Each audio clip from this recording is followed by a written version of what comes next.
Hello everyone, आज हम लोग डिस्कस करेंगे चैप्टर मोशन अराउंड अस के एक्सप्लोरेशन जो बुक है एनसीईआरटी की, उसके question answer from exercises.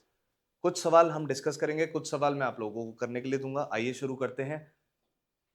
From the book exploration we have first question, जो लास्ट में चैप्टर के एंड में जो एक्सरसाइज दे रखी है रिवाइज रिपीट एंड लर्न वाली, उसमें पहला क्वेश्चन है, let's say my father went to a shop from home which is located at a distance of 250 metre.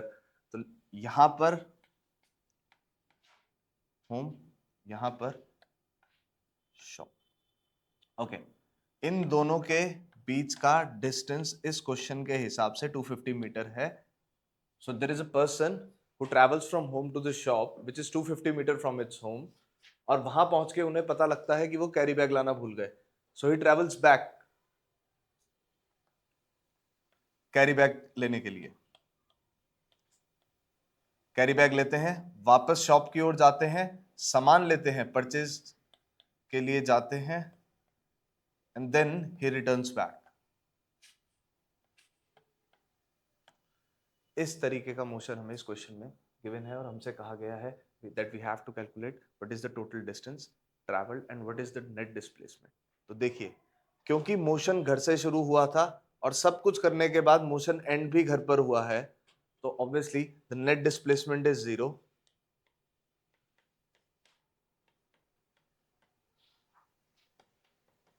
लेकिन टोटल डिस्टेंस ट्रेवल्ड, उसकी रीडिंग निकालने के लिए हमें ये सारे डिस्टेंस ऐड करने होंगे जो होम से और शॉप के बीच में ट्रैवल हुए हैं। सो एक चक्कर घर से लेके शॉप तक का 250 मीटर का, ऐसा समझ लेते हैं।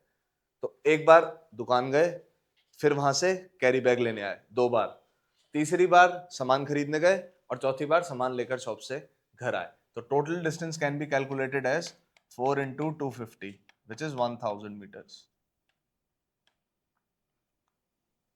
तो इस क्वेश्चन में हमें यही निकालना था कि नेट डिस्प्लेसमेंट क्या है और नेट डिस्टेंस क्या है, टोटल डिस्टेंस ट्रेवल्ड क्या है।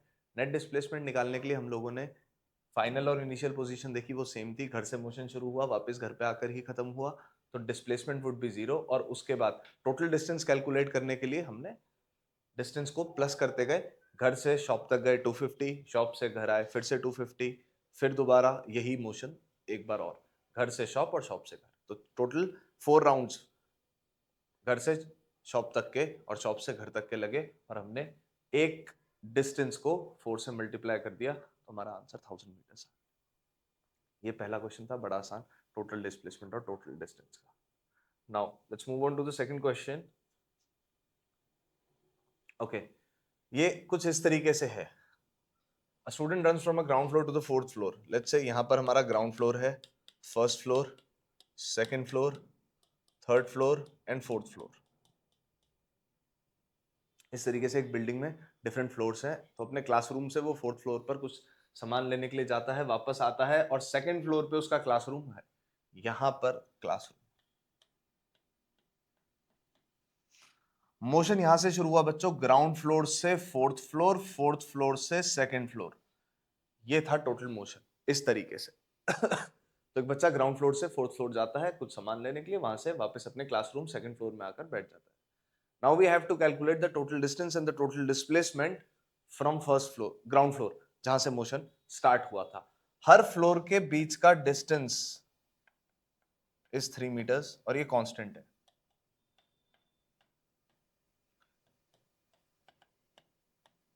ये हाइट डिफरेंस है, दे रखा है हम लोगों को क्वेश्चन में, इस 3 मीटर। तो वहां से हमने हर फ्लोर के बीच का डिस्टेंस मार्क कर लिया, 3 metres which is given. Now starting from ground floor a student travels 4 floors upwards. ऊपर की दिशा में 4 फ्लोर्स ट्रेवल किए, 1 2 3 4। So the total distance travelled is 4 into 3 which is 12 metres upwards. सिर्फ डिफरेंशिएट करने के लिए लिख रहा हूं ताकि आप लोगों को समझ आए चीजें। तो ये तो उसके ऊपर की तरफ जाने वाला मोशन था। फिर फोर्थ फ्लोर से जो सामान लेना था वो लिया, and then he comes back to the second floor. तो डाउनवर्ड्स दिशा में 2 फ्लोर ट्रेवल किए, 1 और 1 2, टोटल 6 मीटर्स डाउनवर्ड्स। अब इस पूरी जर्नी के दौरान टोटल डिस्टेंस ट्रेवल्ड इन दोनों को ऐड कर लेंगे, which would be 12 plus 6, 18 meters.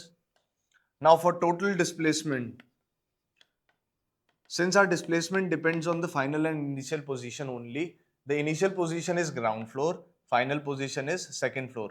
So the shortest distance between ground floor and second floor is 3 into 2, which is 6 meters. So the net displacement would be, ये displacement ground floor से second floor तक की है बस, क्योंकि motion start हुआ था ground floor से, एंड हुआ सेकंड फ्लोर पर। तो ये सिर्फ और सिर्फ उतना डिस्प्लेसमेंट लिया जाएगा, और दोनों फ्लोर्स के बीच में जो शॉर्टेस्ट डिस्टेंस है विच इज 6 मीटर्स, वही यहाँ पर आपका आंसर है। तो टोटल डिस्टेंस 18 मीटर्स और डिस्प्लेसमेंट इज 6 मीटर्स। इस तरीके से इस सवाल को समझ सकते हैं। आगे चलते हैं, ज्यादा मुश्किल नहीं था, बड़ा आसान सा सवाल है, बेसिक क्वेश्चन है। Next, a girl is riding a scooter and find that the speedometer reading is constant. Is it possible for a scooter to be accelerating, and if so, how? ये theoretical question है, मैं इसको समझाने की कोशिश करता हूँ। देखिए, जो हमारी velocity होती है वो speed और direction दोनों पे निर्भर करती है, बट जो speed होती है वो एक न्यूमेरिकल वैल्यू है, ये हम लोगों को बहुत अच्छे से पता है। तो जो स्पीडोमीटर में रीडिंग आ रही है वो स्पीड की रीडिंग है। स्पीडोमीटर हमें स्पीड बता रहा है, but if the scooter is traveling in different direction, let's say a scooter is moving along a bend इस तरीके से, तो वहां पर velocity की direction is ever changing, hence we would say that although the speed is constant, the speedometer is showing the same reading again and again, which means the speed is constant, but since the direction of motion is changing, hence the velocity is changing.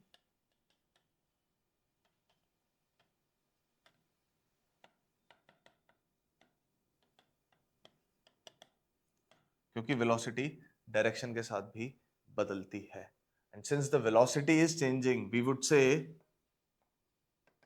that the motion is accelerated.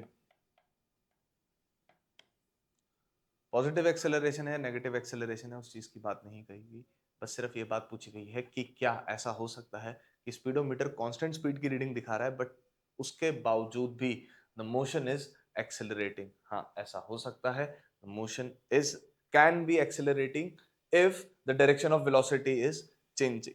तो जिस दौरान हम motion को observe कर रहे हैं उस दौरान अगर डायरेक्शन चेंज हो रही है मोशन की, तो हाँ, वो एक्सेलरेटिंग मोशन होगा।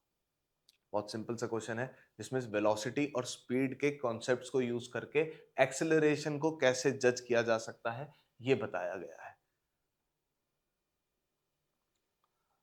Let's move on to the next question.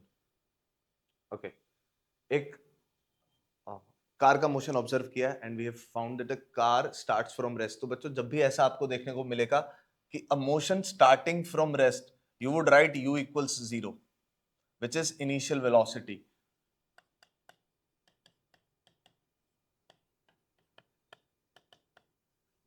तो जब भी मोशन फ्रॉम रेस्ट स्टार्ट होगा तो उस दौरान u 0 लिया जाएगा, ये एक स्टैंडर्ड रूल है। Now, and its velocity reaches 24 meter per second, so the final velocity is given as 24 meter per second। ये हमें दे रखा है, and the time taken is 6 seconds।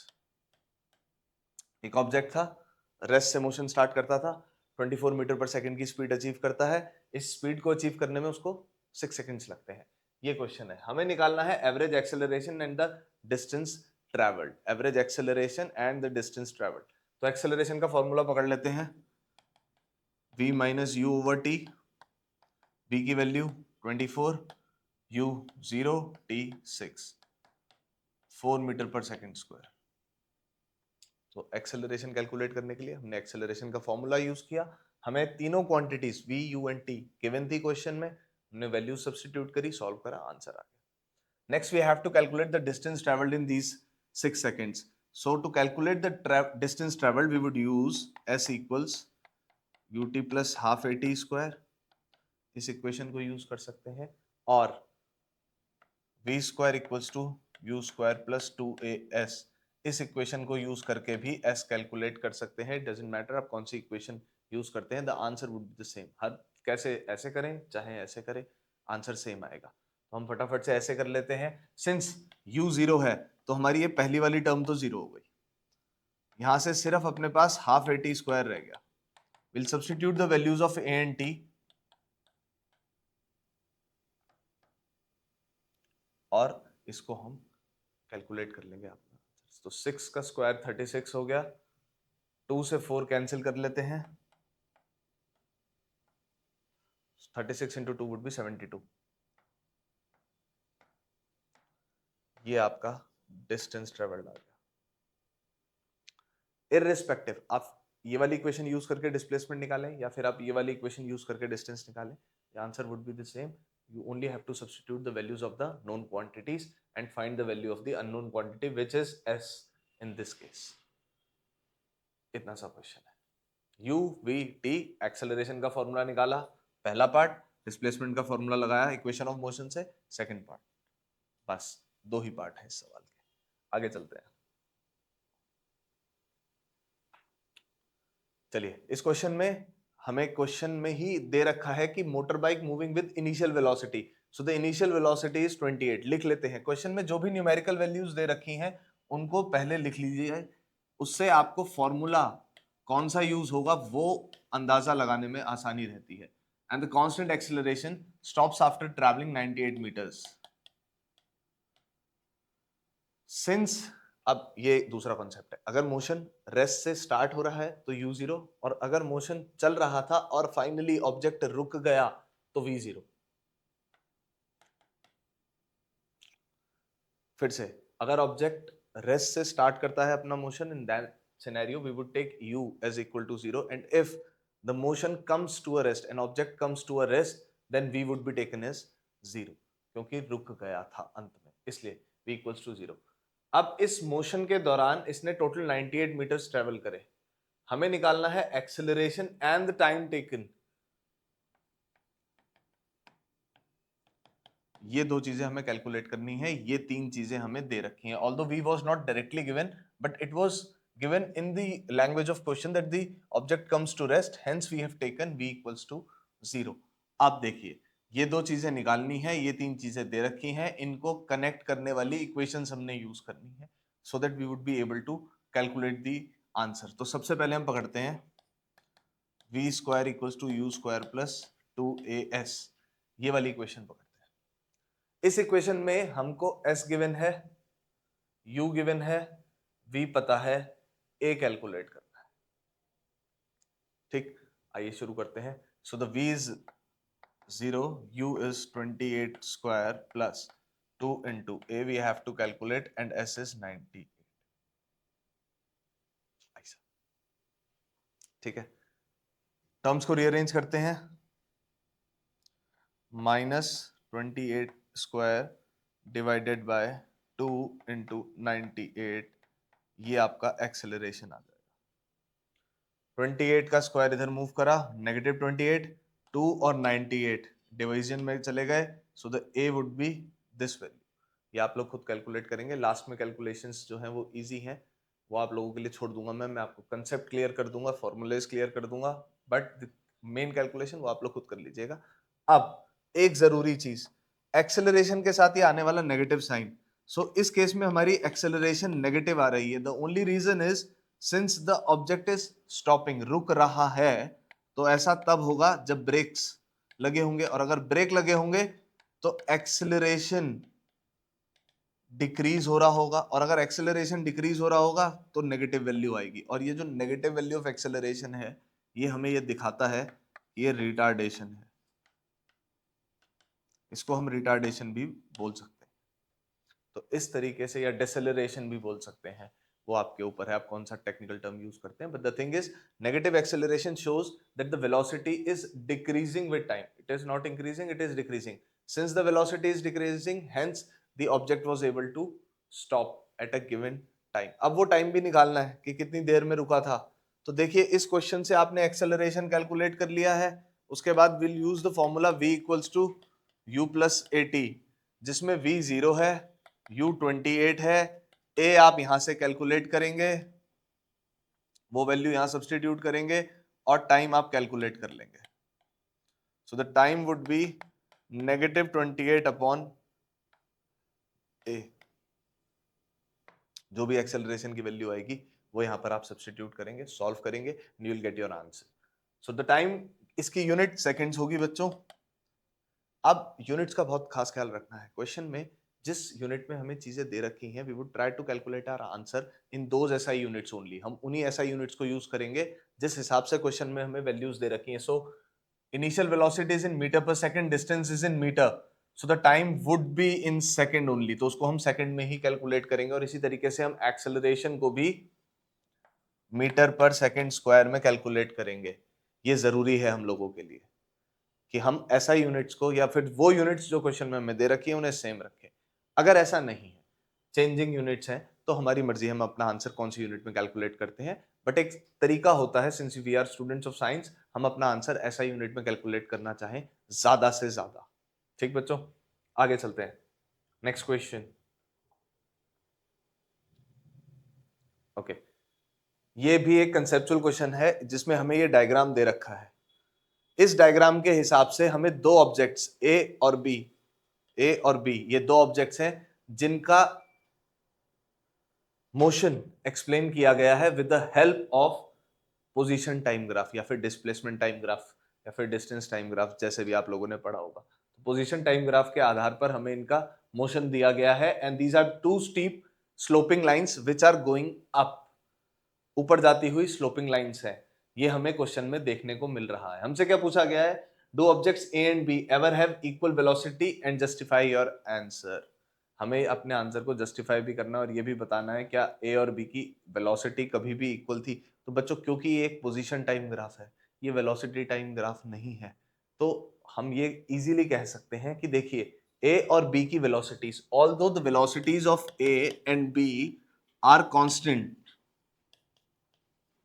but they are different, and the reason is both curves या both lines have different slopes. different slopes का मतलब है different inclination है। दोनों ही ग्राफ्स में डिफरेंट इंक्लिनेशन हमें देखने को मिली है। इस वजह से हम कह सकते हैं कि दोनों की वेलोसिटी कांस्टेंट तो है, ए की अपनी कांस्टेंट वेलोसिटी है, बी की अपनी कांस्टेंट वेलोसिटी है, बट डिफरेंट है। अच्छा, उसके बाद एक चीज और, आप कहेंगे कि ये ग्राफ इस पॉइंट पर मिल रहे हैं ऑलमोस्ट नियर टू 5 सेकेंड्स, मतलब लगभग 5 सेकंड के बाद दोनों ग्राफ एक दूसरे को इंटरसेक्ट कर रहे हैं। ये ग्राफ पोजीशन टाइम ग्राफ है, इसका मतलब ये है कि 5 सेकंड के बाद दोनों की पोजीशन सेम है, दोनों की वेलोसिटी सेम नहीं है, दोनों की पोजीशन सेम है 5 सेकंड बाद। ए का ग्राफ स्टीपर है, बी का ग्राफ कम इंक्लिनेशन पर है, तो ए इज ट्रेवलिंग फास्टर। तो हम ये जरूर डिड्यूस कर सकते हैं कि जो ए की स्पीड है वो बी से ज्यादा है, ये हम डिड्यूस कर सकते हैं।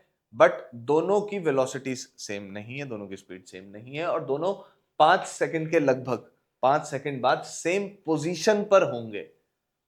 ये हम इस ग्राफ से डिडक्शन ले सकते हैं और इस तरीके से हम अपने आंसर को जस्टिफाई कर सकते हैं। तो लिखने का तरीका आप लोगों के ऊपर है, आप किस तरीके से लिखते हैं। समझाने की बात मेरे ऊपर थी, वो मैंने समझा दिया। The way I have explained it to you, बस वही चीजों को आपने अपने शब्दों में अपने आंसर पर लिखना है। ठीक, ग्राफिकल क्वेश्चन था, अच्छा सवाल। आगे चलते हैं, एक और ग्राफिकल क्वेश्चन। फिर से हमें दो ऑब्जेक्ट्स के ग्राफ दे रखे हैं और हमसे पूछा है कि इन चारों में से कौन सा सही जवाब है अगर हम मोशन को 0 से लेकर 10 सेकंड्स तक ऑब्जर्व करें। तो पहला जवाब देखते हैं क्या है। एवरेज वेलोसिटी दोनों की 10 सेकंड के बाद सेम है, हालांकि क्योंकि दोनों की इनिशियल और फाइनल पोजीशन सेम है। तो ये जो पहला ऑप्शन हमें दे रखा है ये सही है। इसका कारण बताते हैं। इसका कारण ये है कि देखिए, जो एवरेज वेलोसिटी होती है वो इनिशियल और फाइनल पोजीशन पर डिपेंड करती है, क्योंकि एवरेज वेलोसिटी का फॉर्मूला होता है net displacement upon total time taken. अब जहां तक नेट डिस्प्लेसमेंट की बात है, तो नेट डिस्प्लेसमेंट इनिशियल और फाइनल, ये इनिशियल पोजीशन है, ये फाइनल पोजीशन है, इनिशियल और फाइनल पोजीशन पे डिपेंड करती है, दोनों ही सेम है, इनिशियल पोजीशन भी सेम है, फाइनल पोजीशन भी सेम है, तो यानी कि नेट डिस्प्लेसमेंट तो दोनों के लिए बराबर हुआ। And we are talking about first 10 seconds, हम 10 सेकंड्स की तो बात कर रहे हैं, so the total time for A and for B is 10 seconds only, तो टोटल टाइम सेम है, नेट डिस्प्लेसमेंट सेम है, इसलिए एवरेज वेलोसिटी दोनों की सेम होगी, पहली चीज। दूसरा, एवरेज स्पीड 10 सेकंड के टाइम इंटरवल के लिए एवरेज स्पीड भी सेम है, क्योंकि दोनों इक्वल डिस्टेंस ट्रेवल करते हैं। अब क्योंकि एक पोजीशन टाइम ग्राफ है, जहां से दोनों ने स्टार्ट किया था वहीं पर दोनों ने एंड किया है, तो टोटल डिस्टेंस ट्रेवल्ड दोनों के लिए बराबर है। दोनों की स्पीड अलग अलग है, इस पूरे मोशन के दौरान कहीं बी ए से फास्टर है, कहीं बी ए से स्लोअर है, ऐसा है, बट लेकिन टोटल डिस्टेंस ट्रेवल्ड इस ग्राफ के हिसाब से दोनों के लिए सेम है। और अगर टोटल डिस्टेंस ट्रेवल्ड सेम है, टोटल टाइम टेकन सेम है, तो एवरेज स्पीड का जो हमारा फॉर्मूला होता है उसमें हमारे पास यहां पर total distance over total time इस तरीके से होता है, और दोनों ही चीजें सेम है तो एवरेज स्पीड भी सेम निकल के आएगी, और अगर एवरेज स्पीड सेम निकल के आएगी तो हम कहेंगे कि ये स्टेटमेंट भी सही है। आगे बात करते हैं, 10 सेकंड के दौरान इसने पूछा है कि जो एवरेज स्पीड है ए की, वो बी की एवरेज स्पीड से कम है। क्यों? क्योंकि शॉर्टर डिस्टेंस ट्रेवल किया गया बी के द्वारा। ऐसा नहीं है, बी ने शॉर्टर डिस्टेंस ट्रेवल नहीं किया, डिस्टेंस ट्रेवल्ड बी के द्वारा भी उतना ही है जितना ए के द्वारा है, तो दोनों की एवरेज स्पीड में कोई चेंज नहीं आएगा, दोनों की एवरेज स्पीड एग्जैक्टली सेम रहेगी। और अगर दोनों की एवरेज स्पीड सेम रहेगी तो ये वाला पार्ट गलत है, दिस इज फॉल्स।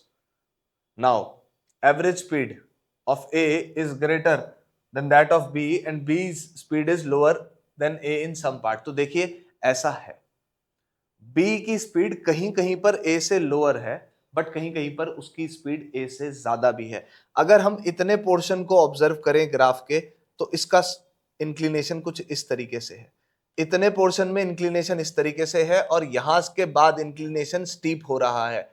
तो जहां पर ये स्टीप वैल्यू है एज कंपैरिजन टू ए, देखिए ए का ग्राफ चल रहा है सीधा, बी का ग्राफ पहले ऐसे चला, फिर ऐसे चला और फिर ऐसे चला, तो जो ये लास्ट का पोर्शन है जहां पर बी का ग्राफ ज्यादा स्टीप हो रहा है ए से, वहां पर बी फास्टर था ए से।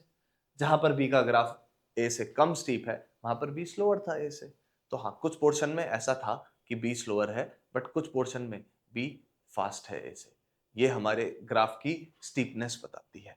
तो जब हम इस फिगर को आप लोग अपने क्वेश्चन में ढंग से देखेंगे, होप मे भी ऐसा हो सकता है कि इमेज इंपोर्ट करते हुए ग्राफ क्लियर नहीं है, but if you look at this graph in your note in your text books, you would find that this graph is divided into 3 different parts, where the slope of line showing the displacement of B is less in one region and is more in one region.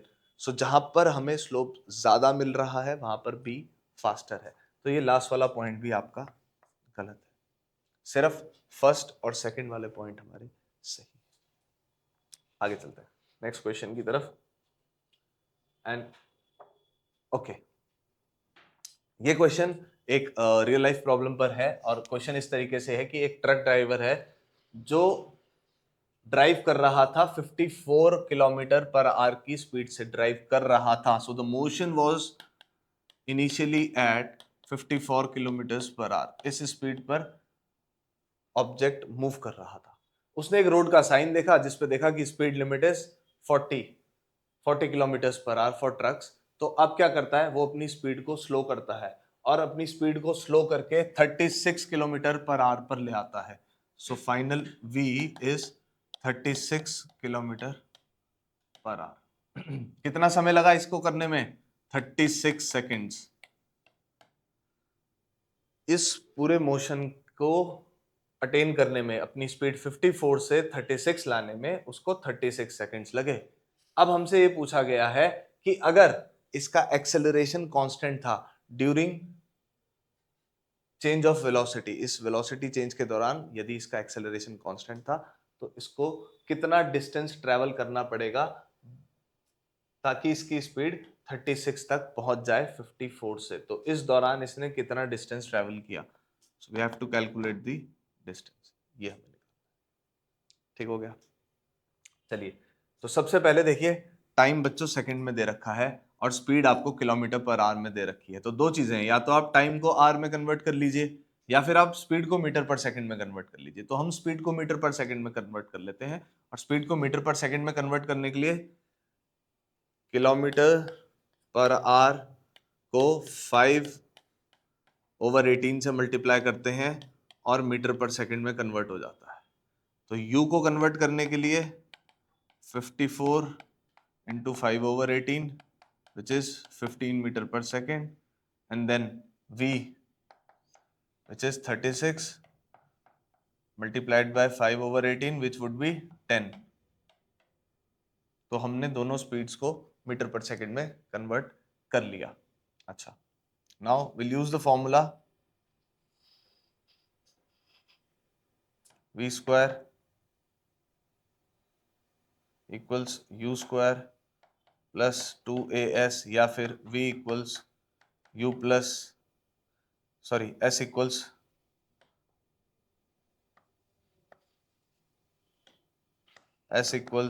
ut plus half AT square. अब चाहे हमें ये formula use करना है, चाहे हमें ये formula use करना है, हमारे पास ए फंस रहा है। एस तो हम कैलकुलेट कर लेंगे, चाहे हम इस फॉर्मूले से करें चाहे हम इस फॉर्मूले से करें, एस तो आ जाएगा। लेकिन हमारे पास मेन है ए, एक्सेलरेशन। तो पहले हम एक्सेलरेशन निकाल लेते हैं। हमें तीनों चीजें पता है, यू भी पता है, वी भी पता है, टी भी पता है। तो हम पहले एक्सेलरेशन निकाल लेते हैं, v minus u over t which is 10 minus 15 over 36 minus 5 over 36 metre पर सेकेंड स्क्वायर।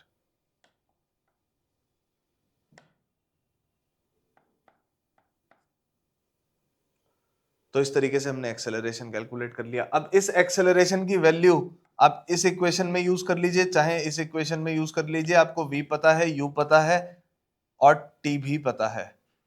तो आपको ये वैल्यूज गिवन है, आपने डिस्प्लेसमेंट कैलकुलेट करना है या डिस्टेंस ट्रैवल्ड कैलकुलेट करना है। दोनों में से कोई सी भी इक्वेशन यूज कर लीजिएगा। एक्सेलरेशन आप इस तरीके से कैलकुलेट कर सकते हैं। रेस्ट इस केस इस इक्वेशन में वैल्यूज को सब्स्टिट्यूट करके सॉल्व करना रह गया है, वो आप लोग खुद कर लीजिएगा। इतना बड़ा कुछ नहीं है, बहुत आसान सी चीज है। बस हमें ये ध्यान रखना है कि यूनिट कन्वर्जन फिर से मैं बता रहा हूँ, बहुत ज्यादा इंपॉर्टेंट चीज है।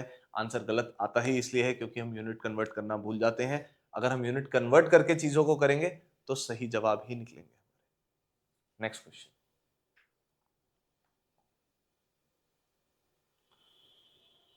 A car starts from rest and accelerates uniformly to 20 meter per second. Starts from rest यानी कि u0 यूनिफॉर्म एक्सेलरेशन है और 20 मीटर पर सेकंड की वेलोसिटी अचीव करता है 5 सेकंड्स में। उसके बाद अगले 10 सेकंड के लिए ये कांस्टेंट स्पीड से ट्रेवल करता है विच इज 20 मीटर पर सेकेंड फॉर नेक्स्ट 10 सेकेंड्स, और उसके बाद ब्रेक लगाकर अगले 6 सेकेंड्स में रुक जाता है। ये क्वेश्चन हमें दे रखा है और हमें टोटल डिस्टेंस ट्रैवल्ड कैलकुलेट करना है। इस क्वेश्चन में 3 पार्ट है। First part is for first 5 seconds, second part is for next 10 seconds and the third part is for next 6 seconds. 5 second, 10 second और 6 सेकेंड का ये अलग अलग मोशन है। फॉर फर्स्ट 5 सेकेंड्स ऑब्जेक्ट अपनी स्पीड 0 से बढ़ाकर 20 तक लेकर आता है। For next 10 seconds it moves with the constant speed, and for the next 6 seconds ये यहां पर ब्रेक अप्लाई करता है और अपनी स्पीड को 0 कर लेता है। और तीनों ही केसेस का टोटल डिस्टेंस हमें कैलकुलेट करना है कंप्लीट मिलाकर। तो अलग अलग कैलकुलेट करेंगे और लास्ट में तीनों को ऐड कर देंगे। चलिए पहले हम फेज 1 की बात करते हैं। So the first phase is when the object accelerates from 0 to 20 and the time taken is 5 seconds. तो यहां पर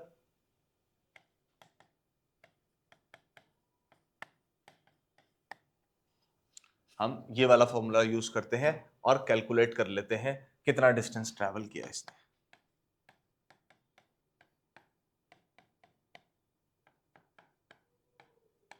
फर्स्ट फेज का डिस्टेंस ट्रेवल्ड आ गया हमारे पास 50 मीटर्स। 20 + 0 = 20, divided by 2 = 10, 10 × 5 = 50। तो पहले फेज में जब ये अपनी स्पीड इंक्रीज कर रहा था उस दौरान इसका टोटल डिस्टेंस ट्रेवल्ड था 50 metres. Now will talk about the phase 2। Phase 2 में क्योंकि कांस्टेंट स्पीड से ऑब्जेक्ट मूव कर रहा था तो distance is equal to speed into time वाला फॉर्मूला लगाएंगे। तो 20 × 10 200 मीटर्स आ गया। सेकेंड फेज के लिए क्योंकि ऑब्जेक्ट कांस्टेंट स्पीड से ट्रेवल कर रहा था इसलिए हमने distance is equal to speed into time वाला फॉर्मूला लगाया और वहां से डिस्टेंस कैलकुलेट कर लिया 20 × 10 विच इज 200 मीटर। और जो लास्ट फेज है हमारा बच्चों, लास्ट 6 सेकेंड्स का फेज है, उसमें इनिशियल स्पीड तो यही थी जिस स्पीड से वो चल रहा था। तो थर्ड फेज के लिए आपका u20 रहेगा, v0 हो जाएगा, टाइम 6 सेकेंड्स हो जाएगा। तो फिर से डिस्टेंस का फॉर्मूला लगाते हैं, u + v/2 × t, यह आ जाएगा 60 मीटर्स। तो थर्ड फेज के लिए आपका टोटल डिस्टेंस ट्रेवल्ड आ जाएगा 60 मीटर। अब इस पूरी जर्नी के दौरान उसका डिस्टेंस ट्रेवल्ड निकालना है हमने, तो हम तीनों पार्ट में जो हमारे आंसर आए हैं उनको ऐड कर देंगे। तो 50, 200 एंड 60, टोटल 510 मीटर्स का डिस्प्लेसमेंट, 2 नहीं 6 5 11 310 मीटर्स का डिस्प्लेसमेंट, डिस्टेंस ट्रेवल्ड इसका आ जाएगा। So will write distance travelled equals 60 + 50 + 200, 310 metres. ये इस ऑब्जेक्ट का टोटल डिस्टेंस ट्रेवल्ड आ जाएगा फ्रॉम टाइम t = 0 से लेके 5, 10 एंड 6 विच इज 21 सेकेंड्स। ये पूरे 21 सेकेंड्स का जो डिस्ट्रीब्यूशन है वो इस तरीके से दिया जाएगा। ठीक, 3 हिस्सों में बांटा सवाल को, जिस हिसाब से दे रखा था, पहले 5 सेकंड का, अगले 10 सेकंड का, अगले 6 सेकंड्स का, और उसके हिसाब से कैलकुलेट किया अलग अलग डिस्टेंस ट्रेवल्ड और फिर लास्ट में सबको ऐड कर दिया।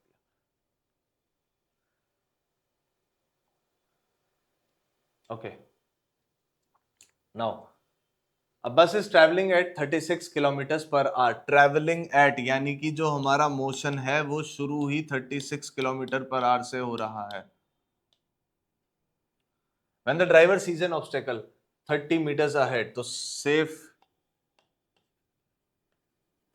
distance 30 meters। एक बस है 36 km/h की स्पीड से ट्रेवल कर रही थी। ड्राइवर ने अचानक देखा कि उसके सामने एक ऑब्स्टेकल है जो लगभग 30 मीटर्स आगे है। ड्राइवर को 0.5 सेकंड लगे रिएक्ट करने में, चीजों को देखने में, रिएक्ट करने में और अपने एक्शन को कैरी आउट करने में। बिफोर प्रेसिंग द ब्रेक उसको 0.5 सेकंड लगे।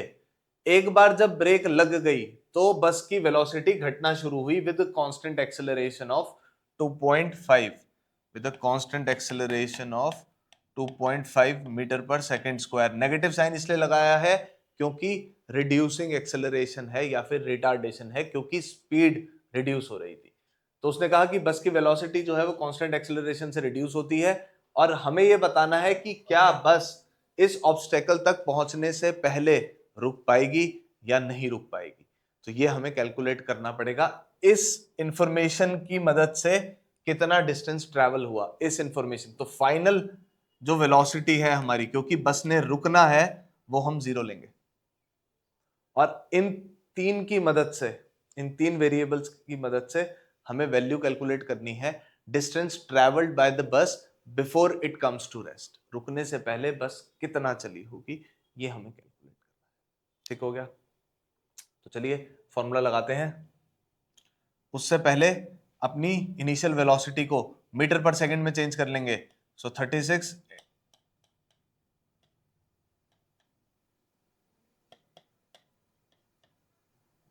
10 मीटर पर सेकंड। ठीक हो गया? फॉर्मूला यूज करेंगे, v² = u² + 2as। v 0 है, u² is 10 का square which is 100 plus 2 into minus 2.5 into s. 2 into 2.5 is minus 5s और 100 equals to 0. 100 उधर लेके जाते हैं, so s equals to minus 100 over minus 5. ये आता है 20 मीटर्स. अब सवाल यहां खत्म नहीं हुआ. ये 20 मीटर्स जो डिस्टेंस था, ये तब था जब ब्रेक लगी, लेकिन ब्रेक लगने तक 0.5 सेकेंड्स जो उसका रिएक्शन टाइम था बस ड्राइवर का, 0.5 सेकंड के लिए बस तो फुल स्पीड पे चल रही थी. फुल स्पीड मतलब 36 किलोमीटर पर आवर्स तक की स्पीड पे चल रही थी. तो पहले 0.5 सेकंड में वो बस कितना चली, ये भी तो हमें कैलकुलेट करना पड़ेगा. हमने 0.5 सेकंड के बाद जब ब्रेक लगी उसके बाद का डिस्टेंस ट्रेवल कैलकुलेट कर लिया कि हाँ भाई रुकने में इतना डिस्टेंस ट्रेवल करेगी, 20 मीटर्स के बाद जाके रुकेगी. बट ये जो डिस्टेंस ट्रेवल्ड है ये ब्रेक लगने के बाद है बच्चों. ब्रेक लगने से पहले जो 0.5 सेकंड का रिएक्शन टाइम लैग था, उस दौरान बस ने कितना डिस्टेंस ट्रेवल किया. तो उस दौरान बस कांस्टेंट स्पीड से चल रही थी, which is 36 kilometre per hour, which is 10 metre per second, multiplied by 0.5 seconds, which is 5 metre. तो ब्रेक लगने दबाने से पहले 5 मीटर चली, ब्रेक दबाने के बाद 20 मीटर चली, टोटल 25 मीटर्स चल के बस रुक गई. अब हमारा ऑब्स्टेकल्स तो 30 मीटर्स की दूरी पर था, बस 25 मीटर्स दूर चल के रुक गई. तो हमारे पास 5 मीटर्स स्पेयर में बच गए और बस रुक गई ऑब्स्टेकल को टकराने से 5 मीटर पहले. ठीक हो गया. तो इस तरीके से हमें इस क्वेश्चन को करना था. हमें डिस्टेंस निकालनी थी, एक वो जो ब्रेक लगाने से पहले की थी, एक वो जब ब्रेक लगाने के बाद थी. ड्राइवर ने ऑब्स्टेकल को देखा, 0.5 सेकंड का रिएक्शन लैग आया, उस 0.5 सेकंड के दौरान बस अपनी फुल स्पीड पे चली, उसका डिस्टेंस ऐसे कैलकुलेट करा. ब्रेक लगाने के बाद उसमें नेगेटिव एक्सेलरेशन आया, नेगेटिव एक्सेलरेशन की मदद से कितनी दूर चल पाई, 20 अलग से कैलकुलेट किया, विच इज 20 मीटर्स. दोनों को प्लस कर दिया तो total distance before stopping is 25 metres. 5 metre का स्पेयर डिस्टेंस बचा और बस ऑब्स्टेकल से नहीं टकराएगी. ठीक हो गया. आगे के क्वेश्चन नेक्स्ट वीडियो में करते हैं. I will take a short break और फिर मिलते हैं वापस नेक्स्ट क्वेश्चंस के लिए. Thank you.